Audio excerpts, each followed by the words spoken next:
our next speaker, Nia Evans, who's the executive director of Boston Ujima Project. She can talk about what they're doing on the ground in terms of implementing community wealth building initiative in Boston. So take it away, Nia. Thank you, Andy. And give me a moment while I make sure I navigate to the right screen. Oh, okay.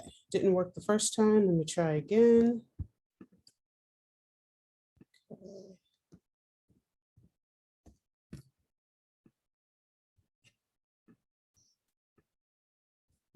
Okay, just a second.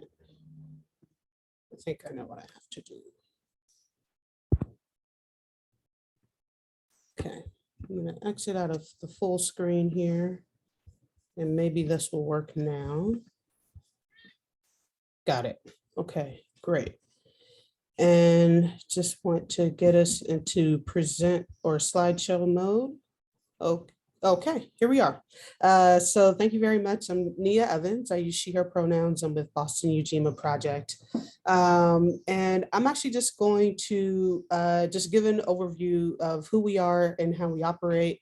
We are one of the models that is discussed by Brett and his colleagues and a couple of the resources that he's linked in. So I think we can kind of think of this presentation of an example of one of these models and what it looks like on the ground and what it looks like in practice. So first, Ujima is Swahili for collective work and responsibility. And this presentation is really categorized around three primary frames: people, care, and Black lineage. And I'm just gonna cycle through. So a good part of this presentation, and I will be trying to mindful of time, we'll focus on people. So I think that's for sure one thing to note, that this is a labor intensive and it is a people intensive project. But first, even before that, I'd like to note that we use what we call an ecosystem approach. And on the right, you're seeing an ecosystem map that looks pretty gnarly, has a bunch of arrows, it has a bunch of words. And I think that's a good kind of visual representation of this work. So when Brett talks about projects that do a few things simultaneously, I definitely think Ujima is one of those projects. And just really quickly, the reason we took an ecosystem approach is Ujima formed formally, we launched in 2017, but the idea around Ujima started to percolate around 2013, 2014, and this was against the backdrop of heavy displacement that was occurring in Boston. So Brett opened up his presentation, noting that as a factor. At the time, Boston was #1 on a list of any fastest gentrifying cities in the country, and it was also #1 for most inequality, the city with the most inequality, and that was kind of within its metro category. There was also a federal report from the Federal Reserve of Boston that had come out pretty recently around that time, 2014, 2015, that talked about the racial wealth gap. In Boston, that was provided just some really stark numbers to realities that we had already been aware of, but those kind of stark numbers and seeing that racial wealth gap was definitely just stunning. So against this backdrop, we had grassroots organizations and we had small businesses who were thinking about sustainable financing. So thinking about sustainable financing of businesses and of grassroots organizations respectively. And the first thought was a public bank. And so the group came together to see what it would take to start a public bank in 2014. And that was a year-long process. During that year, the group also studied different processes and products like loan funds, alternative currency, et cetera. And at the end of that year, what the group concluded was first that a public bank would be really difficult at that time. We've since returned to that with quite a bit of progress and momentum. But the second piece was, if we're thinking about things like poverty and the racial wealth gap and displacement and housing, et cetera, we recognize these as systemic issues that are pretty interconnected. And so to kind of focus on a singular kind of address would not be sufficient. It would be inadequate. And perhaps the more appropriate address that the group didn't really see a whole lot of was one that was an actual systemic address. And so kind of in studying these different processes and models, they saw some impactful efforts, but what they saw was that they were siloed either by geography or by sector.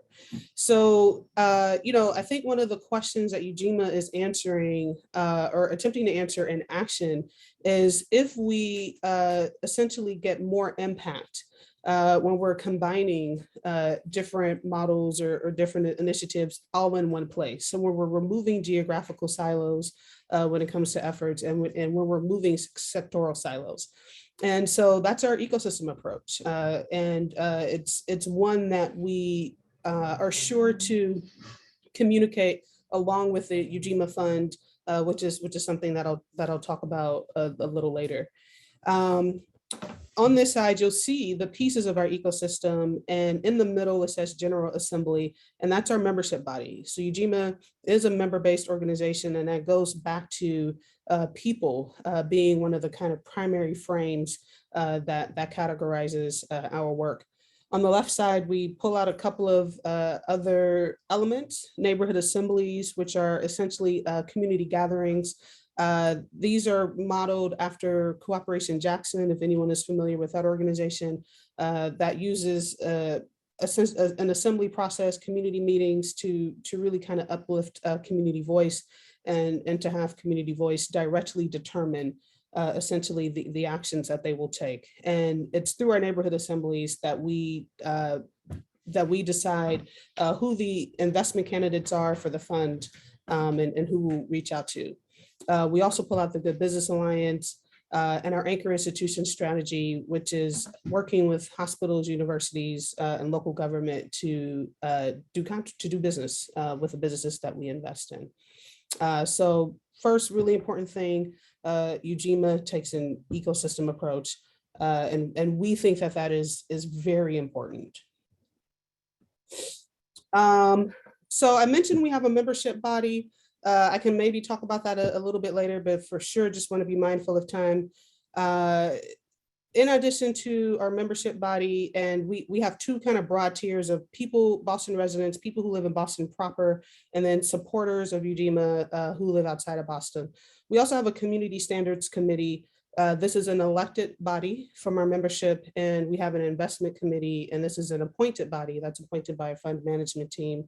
If you just kind of look at the names of our community and the community standards committee and look at their affiliations really quickly, see it's rich with organizers and activists. We have a couple of slots for small businesses on our community standards, and we also have a slot for small businesses on our investment committee to ensure representation from as many different types of stakeholders as possible. I'll skip through this. The second kind of organizing frame is care.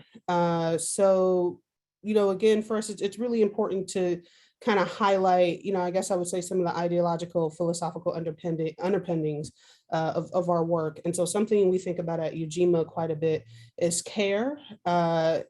So we say here, how do you care for yourself and your communities? This is the through line of our work.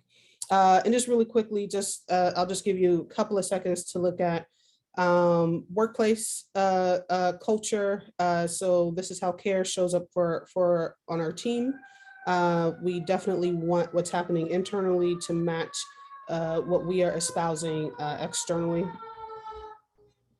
But I mentioned the Community Standards Committee earlier, and what the Community Standards Committee does is that is the body that actually extends invitations to neighborhood businesses who are interested in not just investment, but any other type of support to join our business alliance. And what they do is they conduct a screen based on these community standards. And these are called community standards because these standards were derived from Ujima members and from community members. So you'll see here 8 different categories.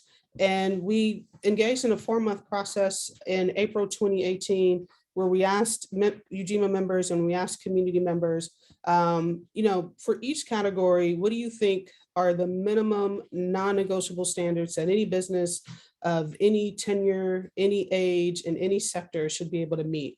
And what emerged were these 36. There 36 is a lot of standards. When people hear that initially, they kind of wonder, is this an additional barrier, particularly given the type of businesses that we are trying to work with, which are BIPOC-owned businesses with positive social impact. But if you look closely at these standards, some of them are actually learning standards. So under community ownership, number 2 says commit to employee ownership feasibility study. And really that's just when we provide opportunities to learn about employee ownership, participate in good faith in some of those opportunities. And then you see there's a community power category, promote civic engagement, promote voter engagement. So hopefully these are things that have been happening anyways and should not be kind of an additional burden to think about. So I think really kind of thoughtful standards that, really, emphasize not just, kind of good products or services, but good jobs and good citizenship in our communities on the part of businesses. I'll skip this. I mentioned our neighborhood assemblies earlier, again, just emphasizing it is at these community gatherings, which since the pandemic have been virtual, and we've now also just included something that we call a personalized investment form, which is a form that members can create when they sign up to join Ujima. In these assemblies and on this form, what we ask members and community members is name businesses that you love. So this is how we source our candidates for our investment, which is different than a traditional process where you generally have a small body of people, a small investment committee that's kind of determining, who's eligible and kind of going out and sourcing deals. Here, what we do is we ask community members, name businesses that you love, name businesses that you think we need in our communities, and name businesses you'd like to replace. And since I'm looking at the presentation here, if there are kind of any time warnings in the chat, I'm not going to be able to see them. So I'm just going to ask Andy to not be shy and just kind of let me know what's going on with time. 3 more minutes, roughly. 3 more minutes? Okay, great. Thank you. So that's good to know. So I'll skip forward. Another part of the ecosystem is the Ujima Fund. So the Ujima Fund launched in 2018. Sorry, and when we launched, we were considered the nation's first democratically designed investment fund. Or democratically governed investment fund. Sorry, it's a $5 million fund. We have reached our goal. So our goal was $4.5 million in investment capital. We were able to fundraise that and reach that goal last year. And just really quickly, this is what the fund focuses on. So we aim to make a minimum investment of $2,500, a maximum investment of $250,000. And the categories of investment are at the top here: microfinance, working capital, growth capital, and real estate. It's primarily a debt fund, but we did just recently complete an equity deal in a new restaurant that's opening in Roxbury. And then this is the last thing that I will say. The fund is also noted for its unique design. So 3 things I just want to point out here. So just noting very accessible. So minimum $50 investment to participate in the Kuji-Chakalia note pool. We designed this for non-accredited investors in Massachusetts. And this was for us the best way we could provide investment opportunities for working class BIPOC people in Massachusetts. The second thing is, if you look at the return target column, you'll notice that it starts at 3% at that Kuji-Chakalia pool, and then it goes down to 1.5% at the Nia note pool. And when you look at the investment range, you'll notice that the minimum investment goes up. And that's an inverse relationship than what you usually see with this, with the size of an investment and the return target. Usually you see it's flipped. Usually you would see that the higher investment range would have the higher return target. We've intentionally done that on the inverse, and what we're doing there is working to redefine risk, redefine reward. So we're saying here that those with less disposable income may see this $50 investment as more of a risk than accredited investors or institutions that have more disposable income to spare.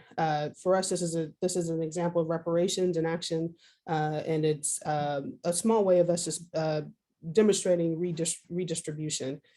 And then the very last thing that I'll say, and I talked about this a little earlier with the assemblies, it is our voting members that actually then, after that assembly process, directly determine what it is that we will invest in. So that's the other thing that we've done that is different. So whether or not members invest, and regardless of how much they invest, each member gets one vote on what it is we invest in, unattached to any investment or the size of their investment. And I will end there. Thank you. Thank you so much, Nia. Look forward to learning more in our Q&A.